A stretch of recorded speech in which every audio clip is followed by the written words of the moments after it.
How's it going, everyone?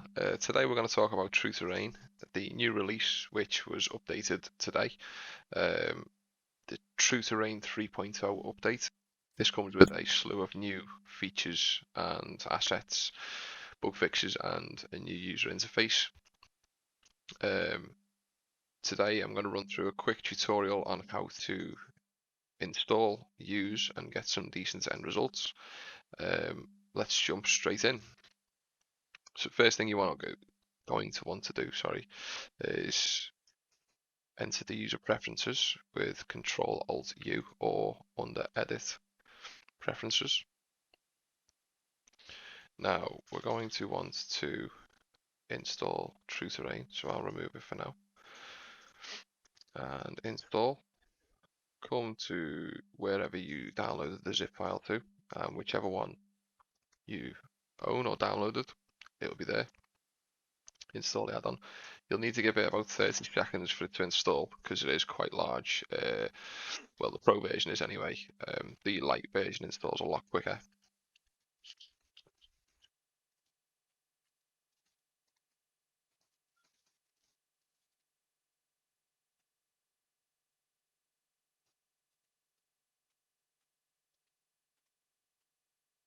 Right, now that it's shown in your tab,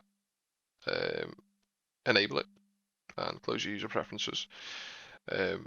You'll see on the N tool shelf, that is N on the keyboard, the right hand tool shelf, a new tab has appeared called Terrain, and it comes with 4 options to start with. Now, if you do not have ANT landscape tool added, you'll be greeted with this instead. Enable it by clicking there and it'll turn it on for you and it'll be saved turned on. The first thing you want to do is add your environment, so add landscape, and you will see you'll be given a landscape mesh from the ANT add-on. Oops, daisies. Try that again. You're given a landscape from the ANT add-on. So we're just going to do a quick one. Click on preset, Mesa, change the mesh size to 4 and 4. We're going to change the offset to 0.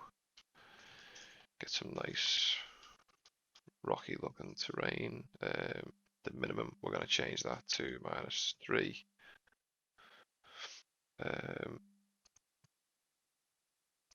We're going to touch the offset. We're going to bring the fall off to none. And I'll show you why we're bringing the fall off to none in just a second.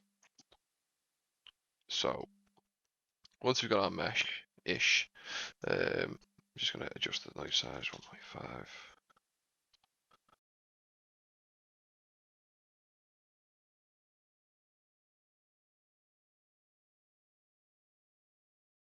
So we've got a decent enough landscape to start with. Obviously, we're going to be creating some kind of desert-ish looking landscape. I'd recommend changing the subdivisions for something low. You can change it all the way up if you wanted to, and have a really high poly mesh and not apply any displacement, which is completely fine. That works completely fine. But today we're going to use the adaptive displacement, so I'm going to bring that down to 60 and 60.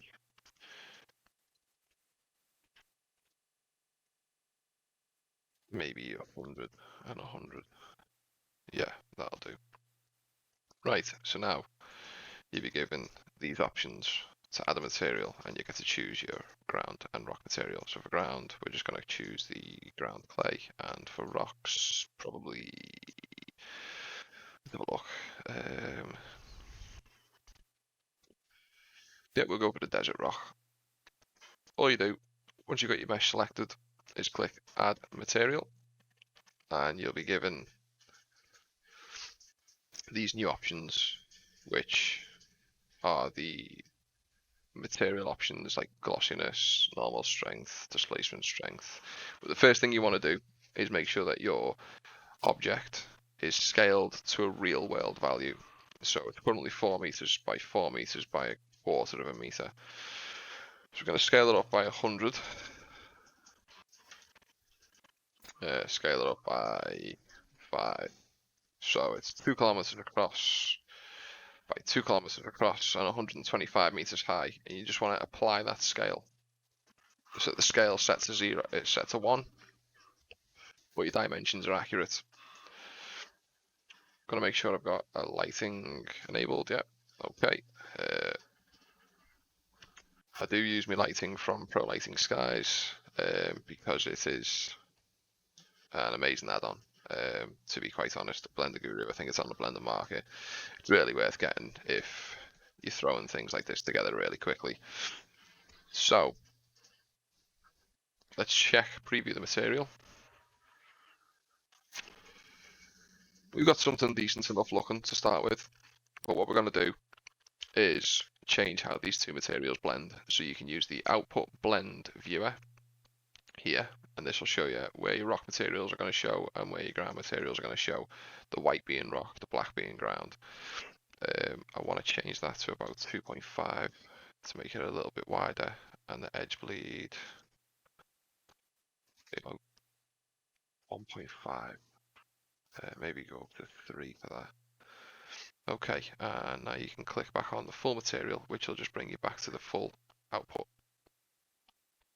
So here we go, we've got something to start with.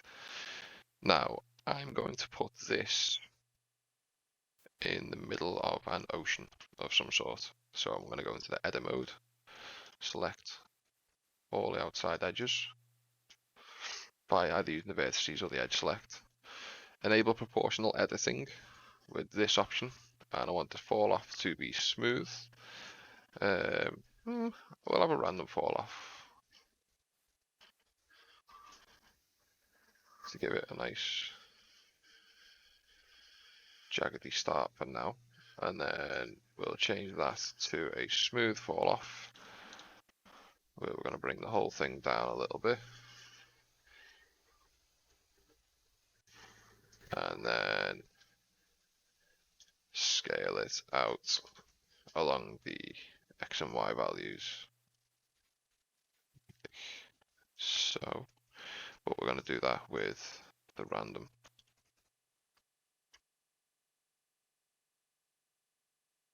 A little bit, and then smooth.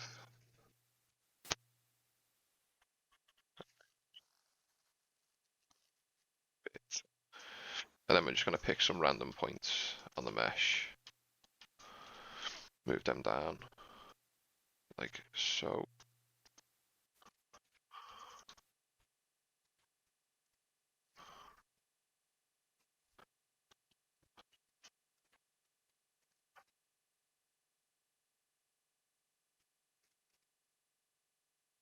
Show you why this is important in a minute.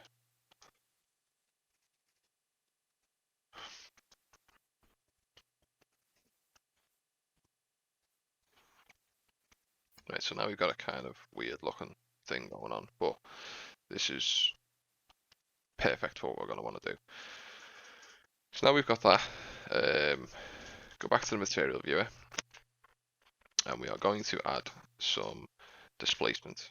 So add a subsurface modifier, click on adaptive, ensure that you have experimental feature set enabled in your render options, and you'll see that nothing's happened. And the reason for this is because the real world scale values have been applied, so it won't be too mental at the minute. So for ground, we're going to change the displacement strength to say 3, 10.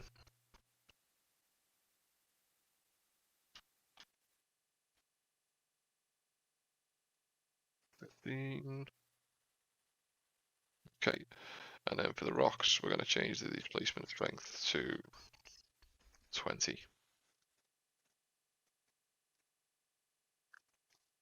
20, 35.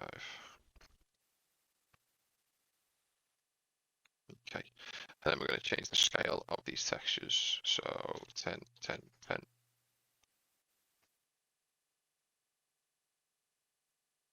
20, 20, 20.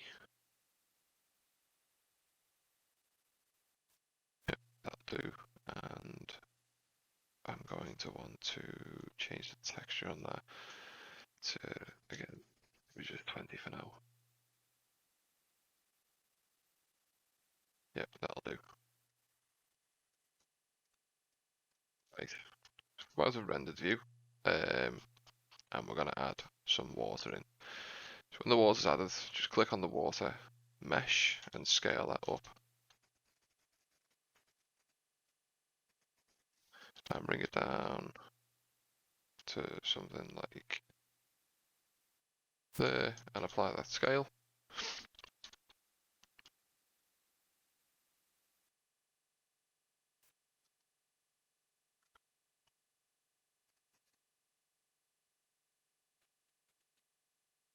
Like that.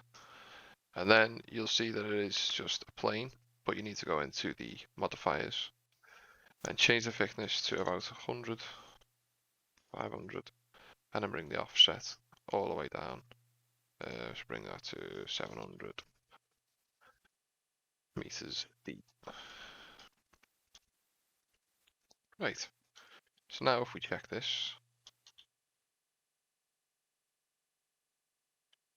you will see that we have some water. So we're going to go into the water options, which are here, and we're going to change the scatter color to maybe something a little bit more watery, and the absorption color, I will change that a little bit darker. And then volume density, 0.05. Let's turn it off for now, and let's reduce the dispersion amount that we get, and let's change that to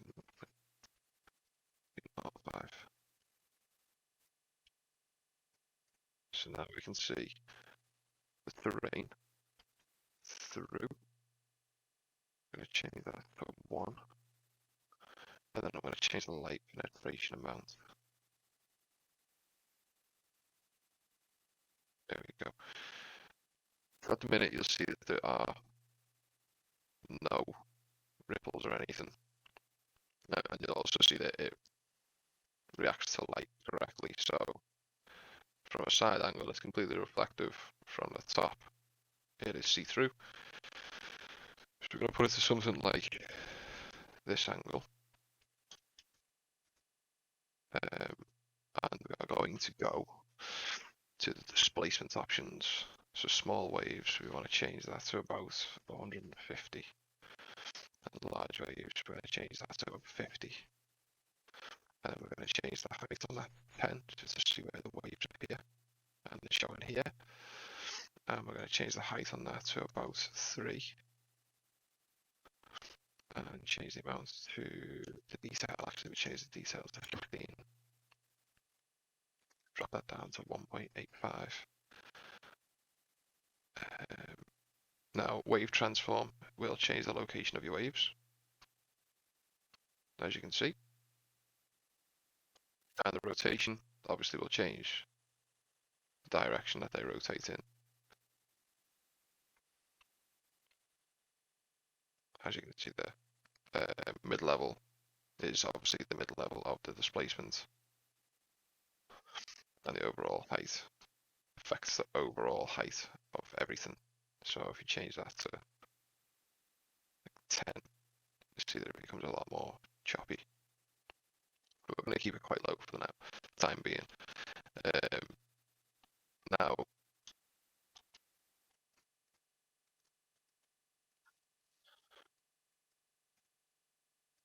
I want to add a little bit more realism to this.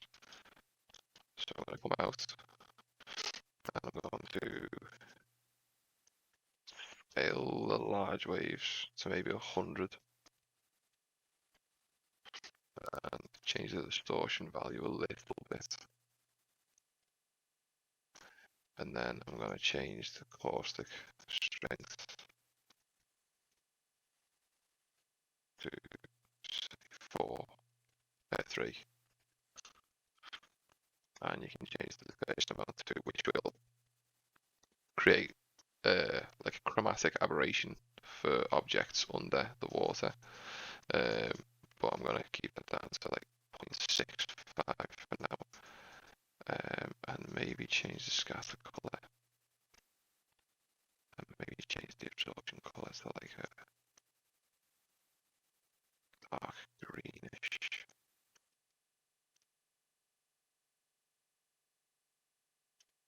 Yeah, so we've got kind of like a lagoon color going on. Change that to 0.15. Okay. I'm gonna adjust the light penetration just a bit more towards the absorption side. So we've kind of got something there that we can work with. So let's click back on our terrain. Oh, and just as a heads up, the water does act like water. So we'll put the camera there for now, and we will go under the water. And you can see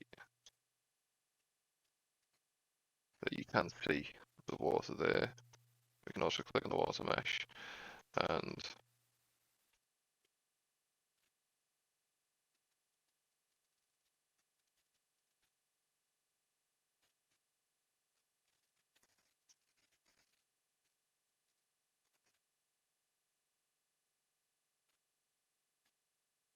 now you can see an underwater scene very easily.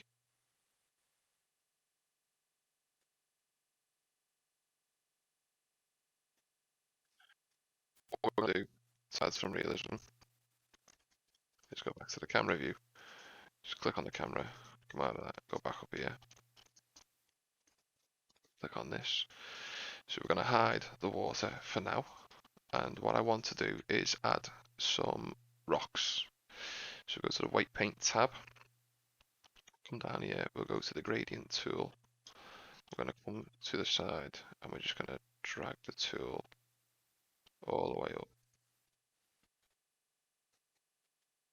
to about there, like that. And then I'm just going to grab the paintbrush and just paint some spots in where I want some additional rocks. Come all the way down. I'm going to go to the tool and change the strength.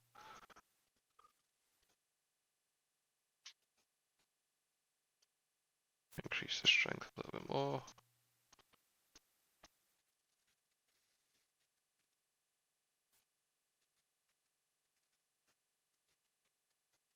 We'd probably get some rocks falling in between here, so let's get that nice and high. And then we're just going to get the blur tool, come all the way out, and blur it all off. Like so. I do want a little bit more there. So let's blur that. Like that. Go back into object mode, and we're going to go to the True Terrain tab, and go to particles, rocks, and we're going to pick some rocks. So I want to have some large jagged ones for now. And the scale of these is ridiculous. I don't know why they just scaled up so much. And we're going to change the rotation along the normal and along the phase. So we'll change the phase of them. And then we are going to add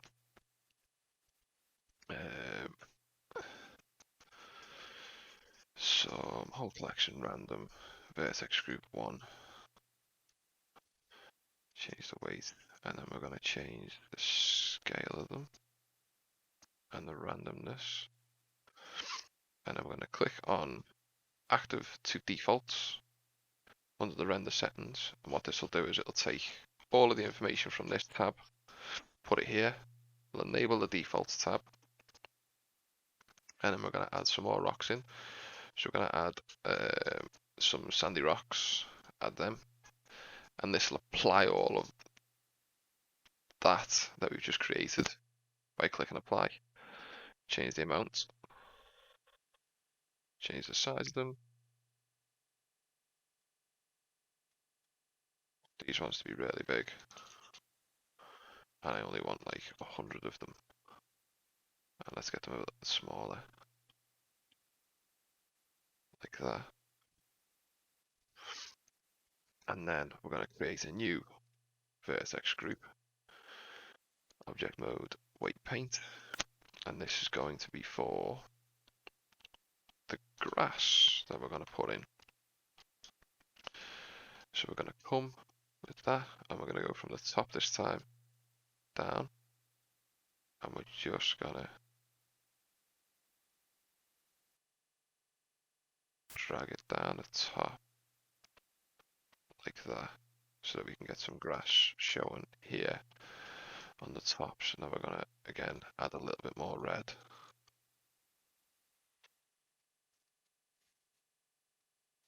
We're just going to add some red under the water and red on the peaks here. Where it is poking out the water. Again, take the blur tool. It's going to blur it all off.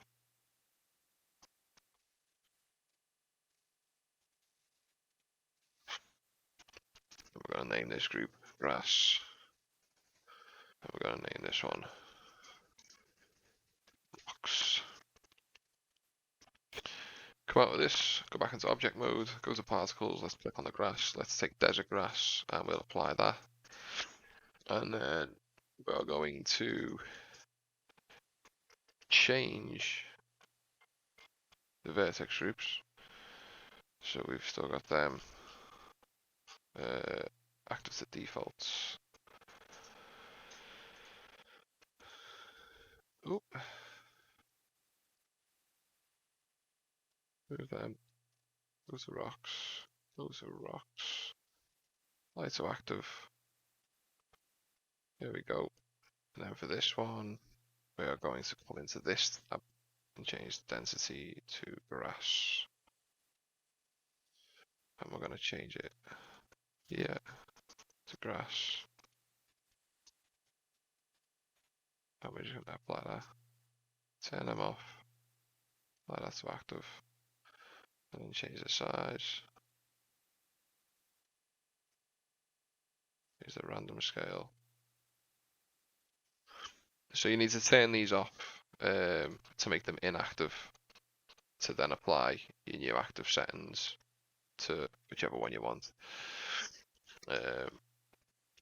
What we do need to do is come out of this, go into the grass option, pick random, use the modifier stack.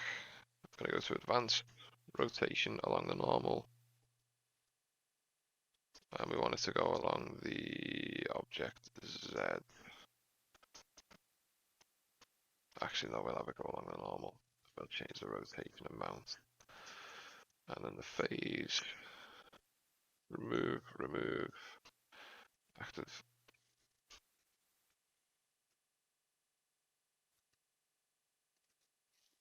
That should be it. Look. Yep. So now we're going to change the size down to like 30 or something. And increase the number to 5,000. Go into the rendered view.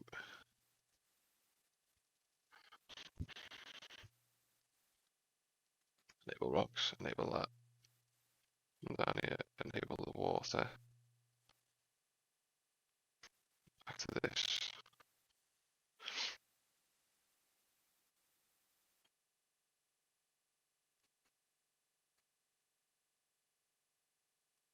That amount to 25,000.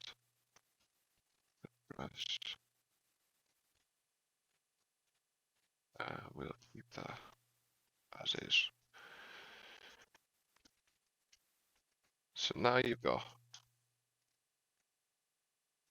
an underwater scene.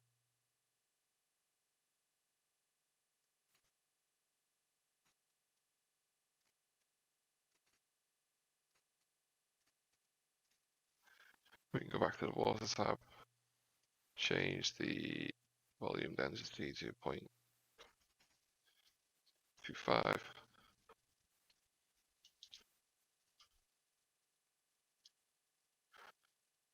Change the caustic dispersion strength, the caustic amount.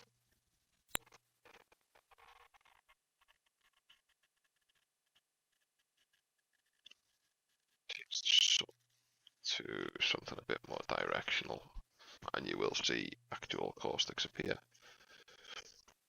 Change that to 1. I'm gonna change the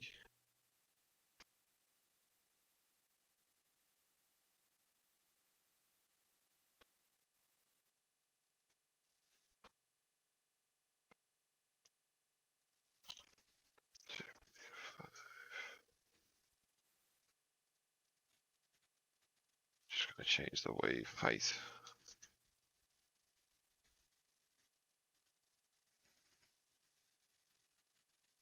And here we go. We've got some caustics coming through. Change the caustic amount to like 10, 5, and you've got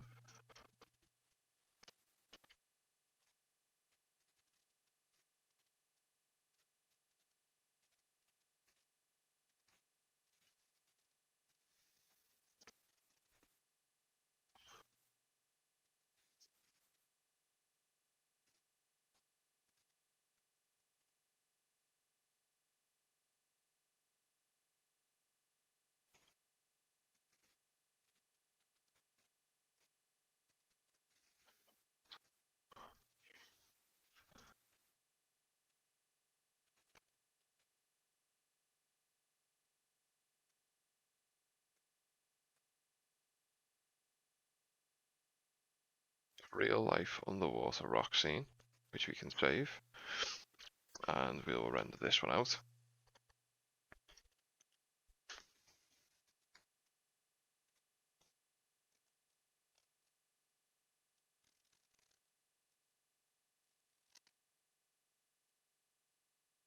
Nope, first of all, I forgot.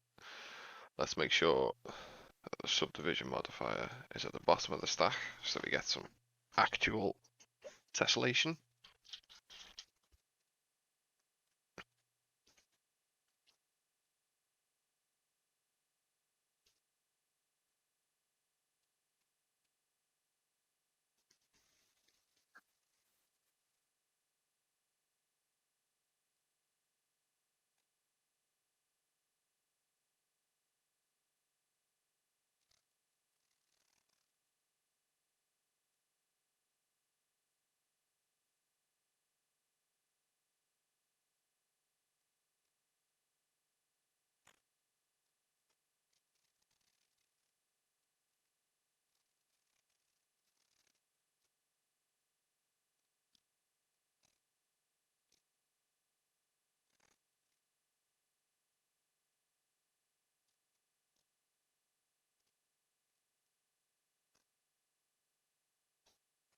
We've probably got the water height set a little bit too high.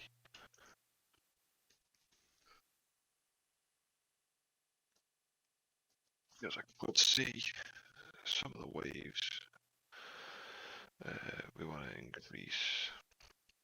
to decrease that to like 0.5.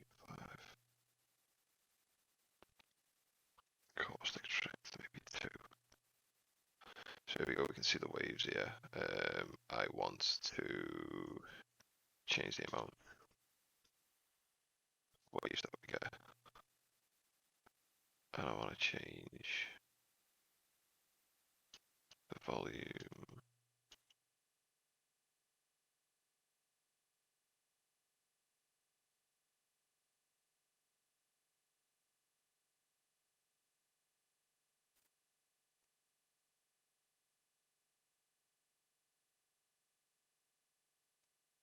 Penetration.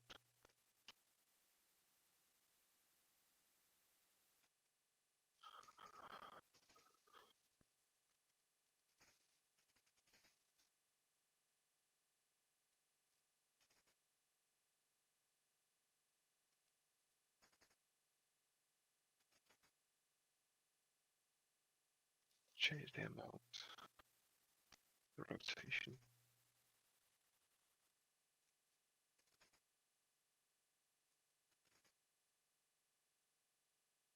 That. Bring the camera up a little bit.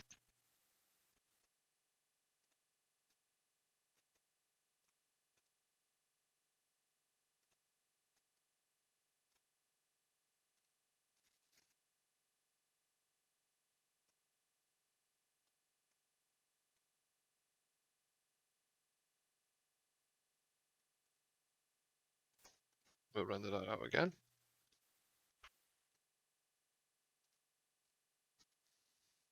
Doing that, I'm going to enable the denoising data. Cancel that render. Re-render. Come into the compositor.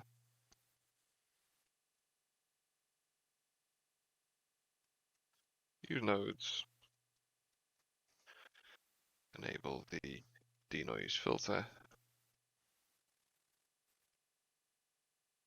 It's the render.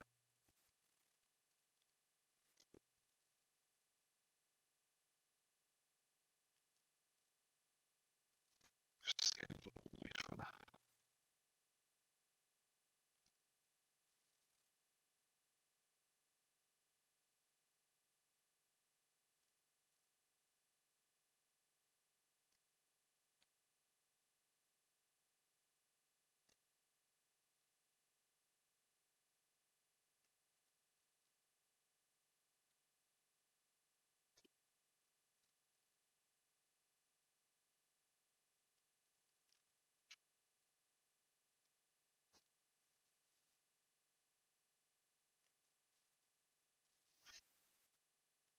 Let the denoiser do its thing. Denoised. And then we want to come back out. We want to take a shot of what we've been working on. Change the height of these, because these waves are going to be huge.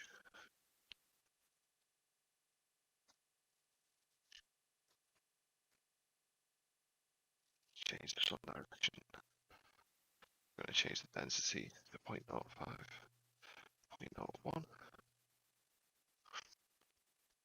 Oh, I'm going to change that.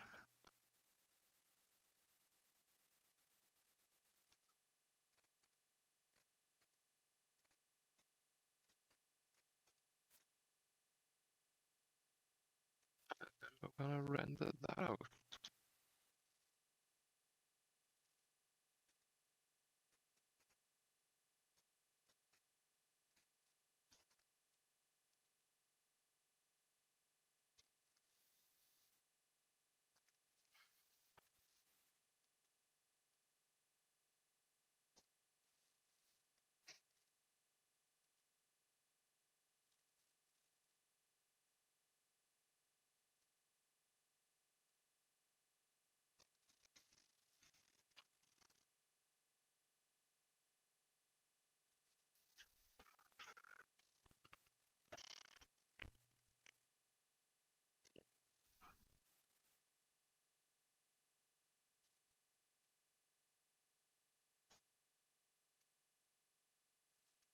If we really wanted to, what we can then do is select the terrain. We're just going to Alt-D it, move it over to the left a little bit, rotate it on the Z, scale on the Z, scale along the Z and Y.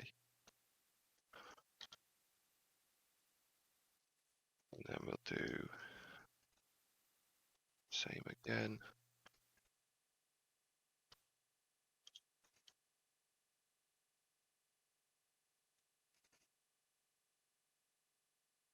Oopsie daisies. Scale along the Z. Get that one's nice and tall. Move the water a little bit over there, and we need to go into the camera settings too because we've only got that set up to 1 kilometer. Oh, then we're gonna bring that over there.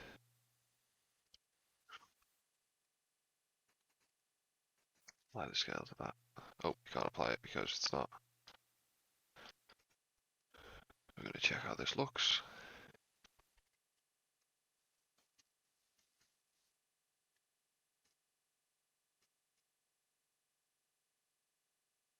This one, we're gonna go to that. Change the dicing on that one to 4. And the dicing on that one to 2. And then I'm going to scale that along its X. y-axis. And then drop it down in the water a little bit more.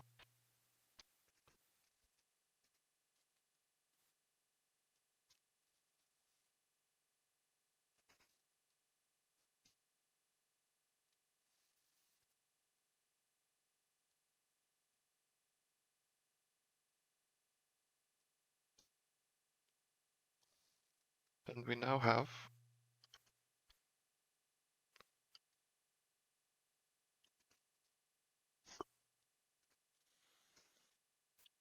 a successful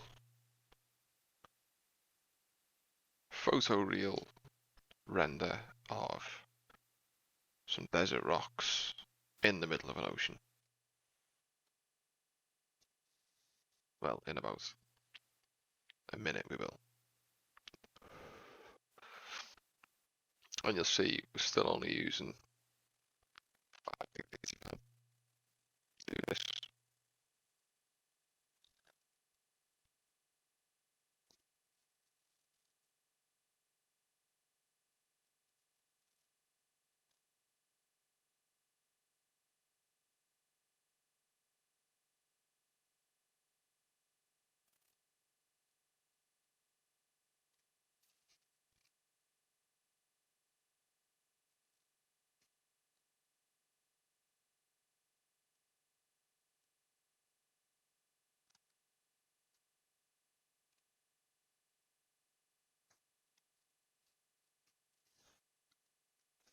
Save that to our renders as ocean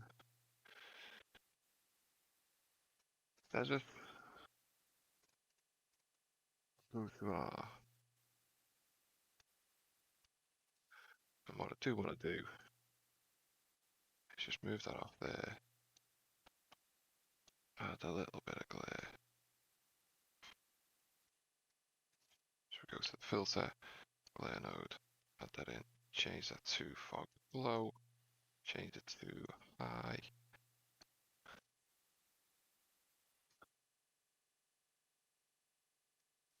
Threshold to about 0.5.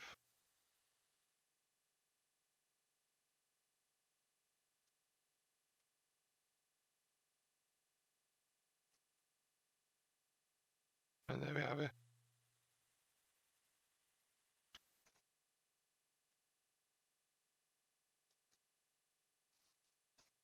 So there you go, guys. That is a quick tutorial on how to use the True Terrain 3.0 add-on.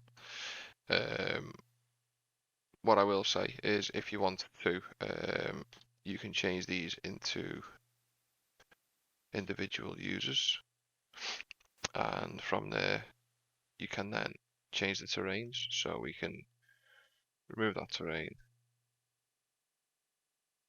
because that was using terrain landscape 2, and we'll remove terrain, and then we'll go on here and change the rocks to something else. Apply the scale,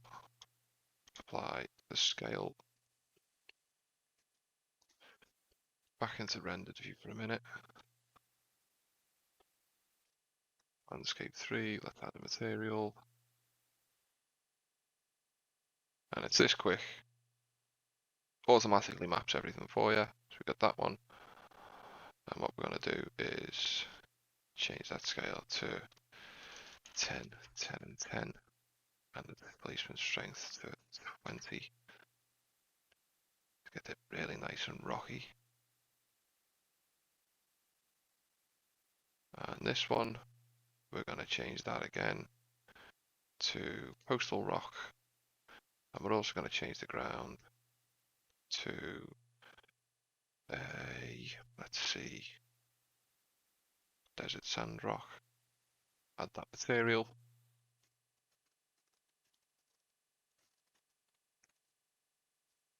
And we're going to change the displacement on that to 10. I'm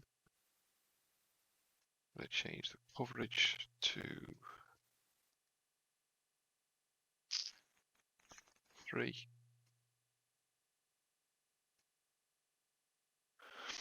we're going to change the scale because we need to work out what the scale needs to be for the ground surface. Let's just reduce the normal strength on that for a second to 1, and the normal strength on that to 1. And we want to do a displacement of 50 for the ground to see where it's actually showing. And you can see it's stretched out quite a bit, so we want to change the scale. I think maybe of this one, let's just work out what the scale is. Nope. So we want to keep the scale of that one to that one and change the Y scale to about 30 to compress it all in.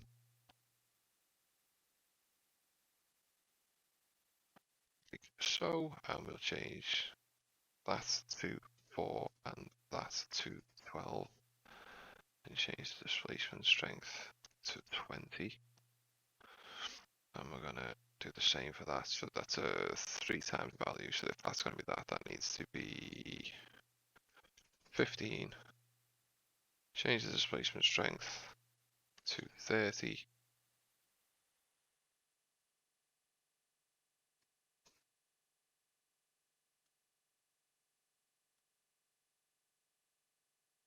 Go into the particle settings. Make the large jagged rocks its own. Change the size of them to 6. Make them bigger.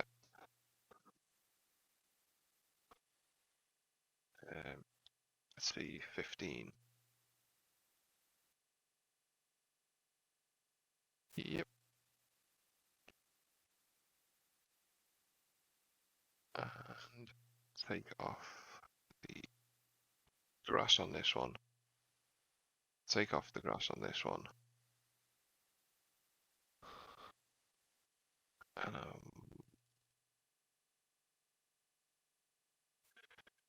comfortable.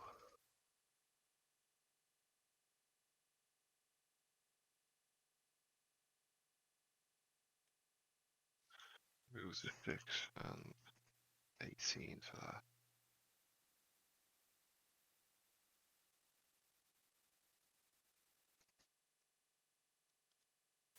And let's see.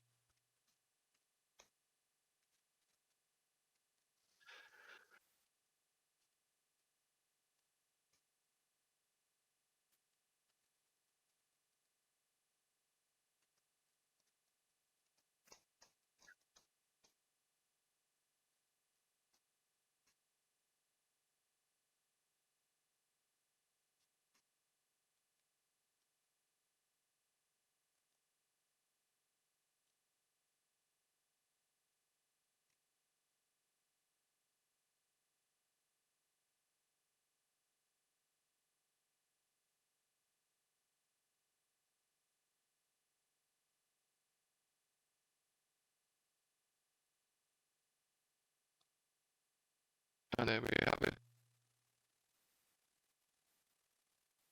Quickly to materials. And you have to go. So, guys, on that note, what I will say is there's a couple of caveats when you are doing this, when you're using it. You need to ensure that your object already doesn't have a material. If you try and add a material, that material will fail and it won't load anything. So you need to remove that.